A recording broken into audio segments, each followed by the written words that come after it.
Hi guys, Miss Jessa here. So, you're at my work office, no? Sa bahay lang. Ating setup, ayan. And, of course, ang ating munting tahanan dito sa Cavite. So, this is what I do as a work from home mom. Yan, gumagawa tayo ng mga digital products like ebooks. Also, nasa mundo tayo ng network marketing. That's why I choose my niche on network marketing side. Kasi alam ko na maraming topic, maraming mga pwedeng pag-usapan tungkol dito, no? Ayan. So, now, I'm creating a content na hopefully nakakapagbigay ng value sa mga target audience ko as a work from home mom and also as a builder sa mundo ng network marketing. Ayan. So, with the help of our AI, of course, and mga experiences natin from the previous companies na nasalihan natin, from our success stories, failures, alam mo yun, mga experiences natin. So, masarap lang siyang ikwento na naging malaking lesson, naging malaking chance, no? Na magbukas pa ng mas maraming opportunity para sa atin. So, this time around, masarap mag-work kapag tahimik, no? Yung presence of mind, yung peace of mind, yung malinis na tahanan, yung surroundings, pati sa likod, sa labas, tahimik. So,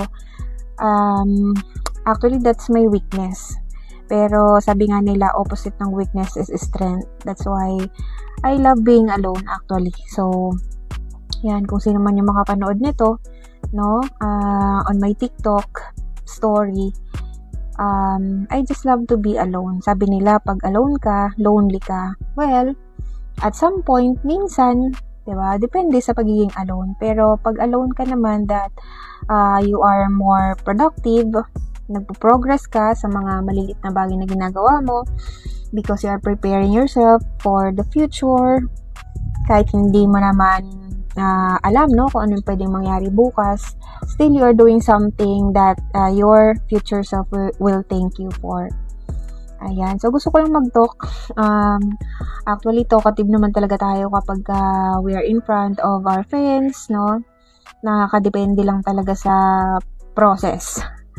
So, with that, happy lang ako to talk and to share something na sana ma-appreciate din soon enough, no? Siguro pag tumanda na ako, mapapanood ko yung sarili ko na gumagawa ako ng mga video. Finally, nag-step up na dati kinakahiya lang natin to. Ayaw ko talagang magpakita sa social media, no? Shy type. Tapos, just one person taught me and push me through, no, na kaya mo yan. Ganda nga ng boses mo di ba? May mga ganun pa sila before, hindi natin appreciate yung sarili nating skills, strength, no? Bulag tayo, pero we are grateful for those people na nakakakita ng ating kakayanan and potential. Ayan. So, natuwa lang ako. Ayan. So, I'm working on with this content creation na talagang di din siya biro, no? Nandito yung skills na hindi mo rin masasabi na kaya mo pala. From the word na di ko alam yan, di ko kaya yan, dito mo itatago, no? Na pwedeng ilabas, na pwedeng i-practice, na soon enough, magiging confident ka na din i-share. So, this is it. This is all about working from home. Gusto ko lang mag-share. Kasi gusto nating makarelate din yung ibang mga working from home moms, lalo na yung mga nag-uumpisa pa lang. Ayan, ano pa ba yung pwedeng sabihin? Wala akong videographer, kaya I do it myself with my laptop, my PC, yan, and yung cellphone, camera natin.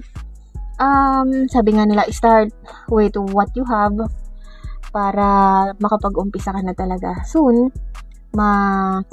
Hindi man tayo maging expert, at least, no, nakagawa na tayo ng content na makakatulong din sa mga kapwa nating moms na nangangarap din at gusto ding maging successful sa kanilang niche, no? I'm a work from home mom. I do digital products. Actually, nakagawa na tayo ng 2 ebook. And then, of course, ang mundo ng network marketing, kahit paano, may resulta na rin naman tayo. And sabi nga nila, hindi ka naman pakikinggan ng tao pag wala ka pang result. So far, so good. Grateful tayo sa mga opportunities na kumatok at nagbukas para sa atin. At yun, out of all of those experiences na naranasan ko, yun ang gusto kong ikwento. Para alam nila na sa mundo ng network marketing, hindi man siya ganun kadali, hindi man siya talagang easy peasy na sinasabi nila, pero yung potential, sobra-sobra. Yung growth dito na hinihingi, hindi biro, pero kung talagang willing ka and interested ka na mag-grow, mag-level up, kumbaga mag-upgrade ng skills mo, nandito lahat yun sa mundo ng network marketing. That's why I chose this niche kasi dito talaga ako nag-grow, no? So, yun lang muna for now. Thank you for listening and I'm glad and I'm happy to serve you. Kung gusto mo rin, no, na maging part ng industry na to kasi there are a lot of opportunities in million earnings, sabi nga nila, kumikita online na hindi binabahagi sa'yo ng mga kaibigan mo. Yung iba, hino-hoard lang nila yung information kasi gusto nila sila lang. Pero, hindi naman kasi masaya ang success kapag ikaw lang yung mayaman, di ba? Pag ikaw lang nag-grow, pag ikaw lang nagle-level up, kapag ikaw lang nakakaalam ng lahat, kailangan sharing is caring. Kailangan ibahagi mo rin. So, yun. Yun lang naman. Medyo marami-rami din tong re-record. Pero happy naman ako kasi when I started posting, no, about video content, na di ko pa naman alam kung ano yung mga basis nito, yung mga framework nito, mga structure nito, basta lang nag-share tayo, no. Sabi nga nila, your story is your best testimony. So, ganun lang tayo before. Pero ngayon, dahil natututo tayo, nag-grow tayo, may mga sinusunod na tayong structure, no, mga framework, etc., blah, blah, blah. So, kailangan nating patunayan and kailangan nating tawag dito, i-implement. Kasi kapag hindi, sayang naman yung mga info, no? Yung mga learnings na natututunan natin. Di man siya perfect, di man siya polished, at least nakapag-umpisa ka na. So, if you're a work from home mom like me, nandito na ako sa bahay, ito yung resulta, no, ng aking mini office from the small wins na nakuha natin sa mga company na nasalihan natin before. Talaga namang may pera sa online. Maniwala ka lang, trabauhin mo lang, and of course, trust the process. Sa proseso talaga yon. So, you have to work on yourself. Sabi nga ni Mr. Jim Rohn, di ba? Don't wish it was easier. Wish you were better.